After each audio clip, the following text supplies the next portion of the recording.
고정형 금리는 일단은 3%대까지 또 떨어지기도 했고 물론 변동력이 많긴 합니다만 그런 상황에서 특례보금자리론 워낙 뭐 금리 낮고 DSR 또 적용도 안 되고 그래서 혜택이 많다 그래서 했는데 이번에 금리가 어떻게 될지 되게 주목을 받았지만 결국 동결을 했단 말이에요. 그러다 보니까 이제 시중에 있는 금리랑 특례보금자리론의 어떤 금리가 그렇게 메리트가 과연 있는 것인가에 대해서 뭐 시장에 좀 의견이 좀 분분한 것 같은데 어떻게 보십니까? 그 특례 보금자리 뭐 한 5억 정도 빌려주고 한 4%. 예, 고정금리 4% 초반에서 중반 정도 그 정도인데 됩니다. 그거 비싼 금리 아니에요. 왜냐하면 좀 전에 세종시 말씀드렸지만 세종시에 사연이 많아요. 우리나라가 그 세종시가 그 강남 3구하고 뭐 둔천도하고 비교되는 것 자체가 사실은 뭐 엄청 뉴스죠. 세종시는 출세한 거죠. 왜냐하면 그 도시를 만들 때 세종시는 땅 한 평 보상이 30만 원에서 50만 원 그 정도 수준이었어요. 소장님 저는 지금 특례보금자리론에 대해서 좀 질문을 그러니까 드리고 싶은데. 돈이 있는 융자 받으신 네네. 분들은 특례보험자리 그 혜택이 있는 분들은 네네. 세종시 집을 사죠. 그러니까 중요한 거는 시중은행보다 금리가 좀 낮다 높다 뭐 좀 높아도 의견이- 삽니다. 왜냐하면 지금 서울에 있는 집값을 예. 세종시랑 비교하게 되면 결국은 아파트는 콜로나 사이다처럼 비슷하거든요. 그런데 중요한 거는 내가 집을 살 수 있는 기회가 한 번밖에 없다면은 네네. 그걸 한시적으로 빌려준다면 그 서울에 사는 것보다는 지방이 낫다는 거예요. 그 지방 중에서 세종시는 특혜받은 동네죠. 그래서 아까 말씀드린 대로 세종시는 많이 오를 수밖에 없고 또 내려갈 때도 많이 내려가고 그런 뉴스가 되는 장소고요.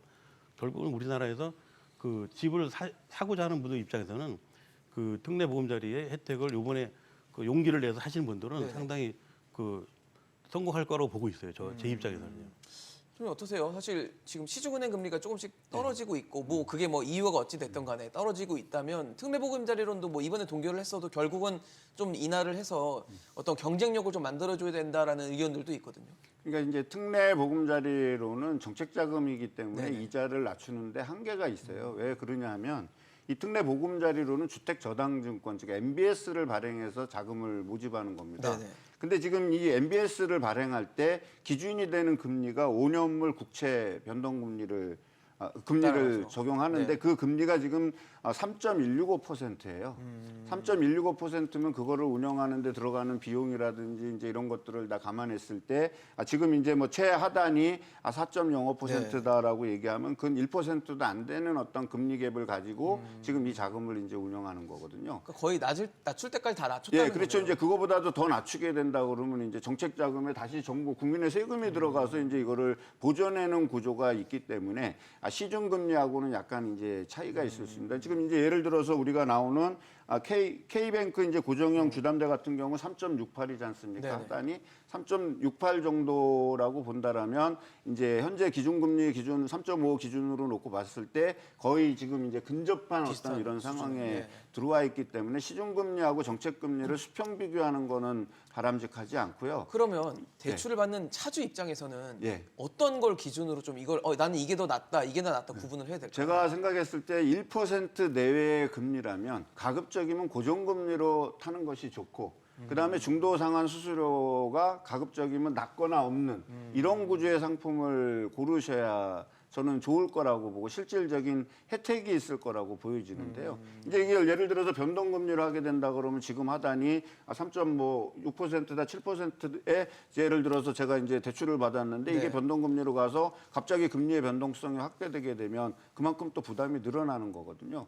그래서 저는 이제 주담대 대출을 받는다든지 이럴 때는 항상 고정금리로 받아주시면 좋고 고정금리로 받을 수 있다라면 뭐 한 플러스 마이너스 1%의 내외는 충분히 용인할 수 있는 범위가 되겠다. 그리고 큰 부담 없이 좀 진행이 될 거라고 판단됩니다. 근데 이게 대출금리 특히 이 주택담보대출 받는 분들은 되게 장기적인 시각으로 볼 수밖에 없잖아요. 근데 뭐 지금 당장은 아니더라도 기준금리가 뭐 올해 말이나 내년에 낮아질 수 있다, 인하될 수 있다라는 의견들도 있으니까 그럼 차라리 변동금리를 하는 게 낫지 않냐라는 의견도 있을 것 같은데 어떻게 보십니까?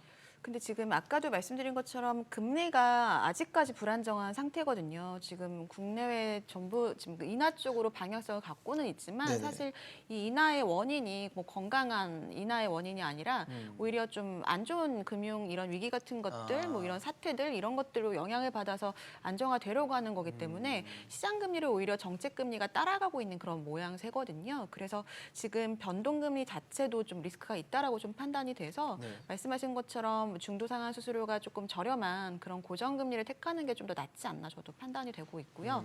그리고 지금 이제 특례보금자리론 같은 것도 그 금리를 인하할 수는 없지만 뭐 사회적인 배려층이나 신혼부부 이런 분들은 3.25에서 3.55% 정도를 이용할 수 있긴 우대금리가 하거든요. 있죠. 예. 네. 근데 그 말씀하신 것처럼 정책 모기지 이제 정책 자금으로 활용되는 상품이기 때문에 그렇게 좀 꼭 필요한 사람들한테는 아직까지도 금리적인 메리트는 있는 부분이라서 뭐 지금 이렇게 조정을 할 수 없다라면 그대로 유지를 해야 되는 게 맞는 것 같고 다만 이 특례보금자리론의 좀 하나의 장점 중에 하나가 DSR 적용을 받지 않습니다. 네. 예, 그래서 이제 사회적인 배려층이 아니라면은 본인이 뭐 DSR에 해당이 그 좀 넘어서서 기존 대출이 좀 어렵다 하시는 분들은 뭐 아파트 잔금 같은 거 받으실 때 많이 활용을 하시거든요. 그래서 그런 방향으로 좀 이 특례보금자리론은 활용을 하셔야 될 것 같습니다.